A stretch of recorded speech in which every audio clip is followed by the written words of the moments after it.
Hello, today we are making cheese biscuits. All right, so the learning target today is the biscuit method. And of course, always measuring accurately.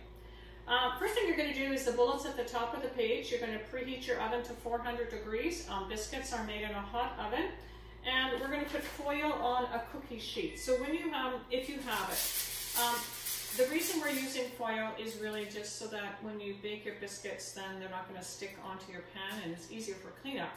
So that's why I'm going to use that. You put the shiny side up and then you just tuck it in, like so. And then you're going to grease it, and just a reminder, keep your tin upright, put the pan up above like this, and give it a light coating.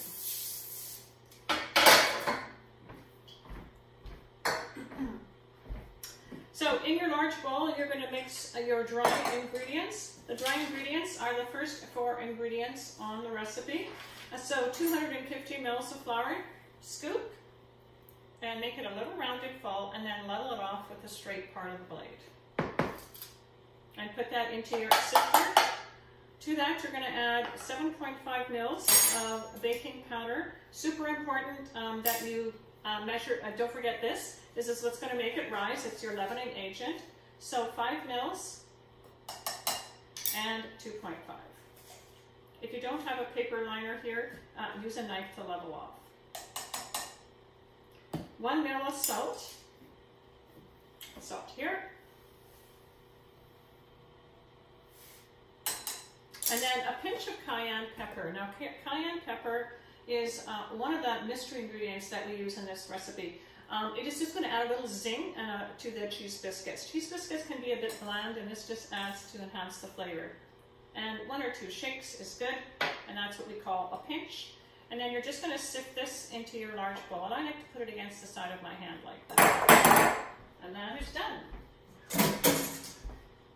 Number 2 says, with a pastry blender, cut butter into dry ingredients until the crumb mixture is as big as Rice Krispies. Now, normally I cut the butter up for you.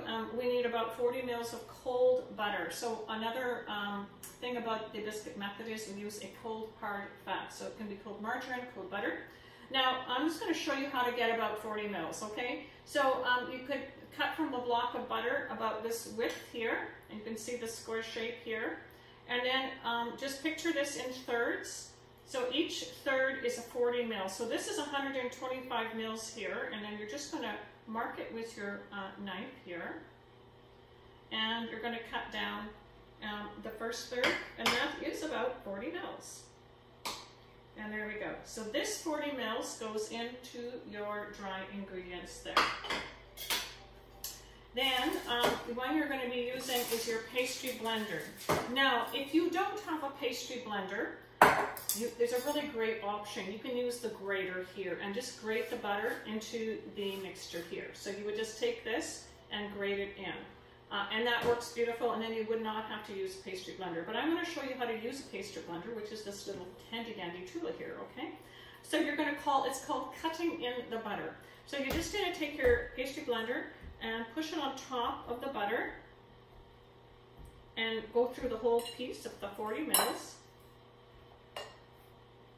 and just work it in.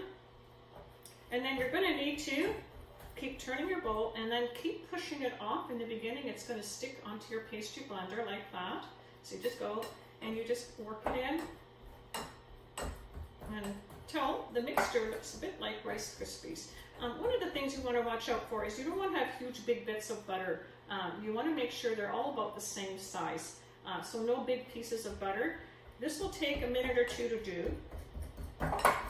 And the more you do it, of course, the easier it gets. We use this method also when you make pastry for pie dough. So it's really good to understand this method. And as I said, if you don't have a pastry blender, by all means, use the large grater holes there, and it works beautiful. So it's super important that your butter's cold, so make sure it's nice and cold. That's what's going to create the flakiness of a biscuit. Okay, so we're just going to keep working that in. I'm just going to, and after a while, you should not be sticking onto your pastry blender, and that's one of the signs that it's done. So lift your pastry blender up. If it's not sticking anymore, you're probably at the right point. So if you look there are little bits of butter, and it's about the size of Rice Krispies. So make sure there's no big pieces of butter, okay? All right, so number 3 says, add the grated cheese and the dill to the dry ingredients with a fork. Now, the cheese is going to be about 125 mils. Now again, normally what I do is I measure it for you. And really, this is not crucial. You can use whatever cheese you want. That we're using cheddar here and Parmesan, but you don't have to use the Parmesan at home. You can use white cheese if you would like. It just doesn't look as pretty. Any kind of cheese is fine. And a little more or less is not a big deal. This is not a crucial as far as the amount, okay? So this is about 125 mils. I'm going to use my large grater. It is nice to use 2 different kinds of cheeses because it does add another extra layer of flavor, but you can just use one kind of cheese and that is totally okay. When you're grating, just be careful that you don't grate your finger. Sometimes if you're in a rush, it can be a little bit dangerous, but if you're just careful and do that, it looks beautiful. So just at the end, watch your fingers. Put your hand inside. Okay, so that's that. And I'm just going to put that in this bowl here. I always like to grate cheese on wax paper or parchment paper. It's just easier to get off the counter. To that, I'm going to add my Parmesan cheese. So it is the 3rd grouping there, 45 mils. And as I said, that's optional if you don't have it. So try to level it off if you have. You don't want too much. Parmesan cheese is a real aged cheese. It's quite sharp and has a unique smell to it. So you never want to add too much. But it does add a little bit of complexity to the cheese biscuits. So 3 15-ml spoons, if you have it. It comes in different containers. This is just one that I got from Costco. And then you can add an herb. Now the herbs is really up to you. I'm going to be using chives here, 5 mils. You can even use an Italian mix or a Greek mix of seasoning or chives or dill, whatever you like. And that goes in there. Now this gets mixed into this mixture here after you've cut in the butters. And you're putting the cheese. And we're just going to toss it around in there. And that is ready for the next step. Okay, so that is what it should look like. Next, we're going to do the liquid ingredients, and then that is going to be in this medium bowl. So we're going to start off while I'm putting the egg in the mixing bowl. Make sure you check for eggshells. And then about 80 to 100 mils of cold milk. Now, when you're measuring eye level on the counter like that, okay? So I do 100 mils here, and plop that in. And then to that, you're going to add mustard. Yes, mustard is another secret ingredient. Don't be afraid. If you don't like mustard, you won't notice the taste itself as long as you keep it to 10 mils. It is there to add complexity, another layer of flavor. Okay, so if you don't have Dijon mustard, you can certainly use French mustard is fine too, the regular hot dog mustard. Level it off, take it out. All right. I'm going to get another scraper here that works a little bit better. There we go. And then to that, another one, another 5 mils. Just make it rounded full. You just want to make sure it's just a scant 5 mils. There we go. And I forgot to get my whisk, so you do need a whisk. So the whisk, you're going to give this a really good whisk. Make sure it's really well mixed. And it should be nice and foamy. Okay, and now I'm going to add this to this mixture here, and you're just going to use a fork to bring it together, okay? And so I'm not going to add it all. I'm just going to add maybe 3/4 of it to start with that. And what I'm trying to create here is a sticky but not runny dough, okay? So just in case you've measured wrong or added too much milk, don't add it all at once, and then you just add it the last little bit gradually just to make sure. But mine looks good, so I'm going to add it all in. And we're calling this a drop biscuit. That means that you get to use 2 spoons to bring it together. So another sign of a biscuit is you don't want to overmix it, and you use a cold hard. That was the first one, okay? and we bake it in a hot temperature. Okay, that is what it should look like. Come together kind of in a ball. It's a little bit sticky, but not terribly runny. I'm going to scrape this off. Now, the easy part about, because this is called a drop biscuit, you're just going to use actually 2 spoons to scoop it. So you're going to make, I would suggest about 8, and you're just going to scoop it.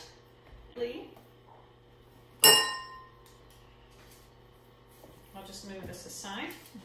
Lightly drop it on like so, and shape it into kind of like rounded balls, like that. You can go back and reshape them if you like.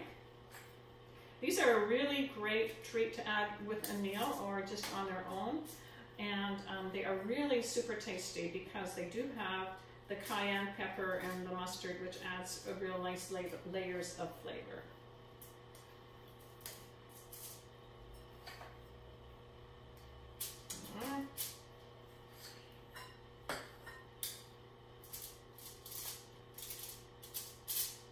So I have a little bit of dough left here, so I'm just going to add a little bit more to each one just to use it all up. Okay.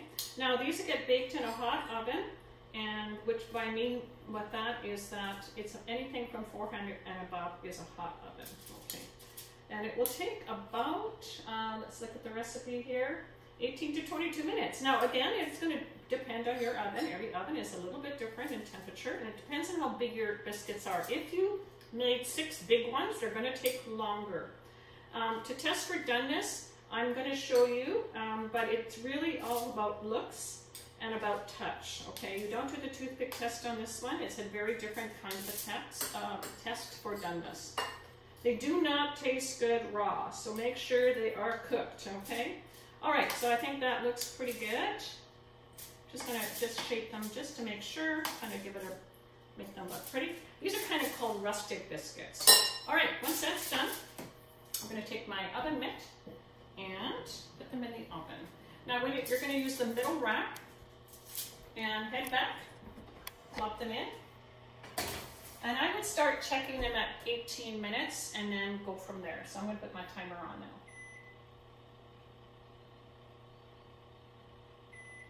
All right, I'm going to take my biscuits out. It looks like they're done, so I'm just going to take them out here and head back. Yeah, they're looking beautiful, golden brown. That is exactly what you want. Now, mine only took 17 minutes, or 17, 18 minutes, so definitely check, or no, actually mine were 16 minutes, so start checking them at 16. My oven is different, I guess. And what you're looking for is golden brown on the top, and then when you squeeze them, they should pop back, okay? And that looks perfect. All right, so golden brown, and when you squeeze them, they should kind of bounce back. And then you're just gonna take them off with a pancake lifter, and like that. And there you have some beautiful, lovely cheese biscuits, warm from the oven. They smell fantastic. Enjoy.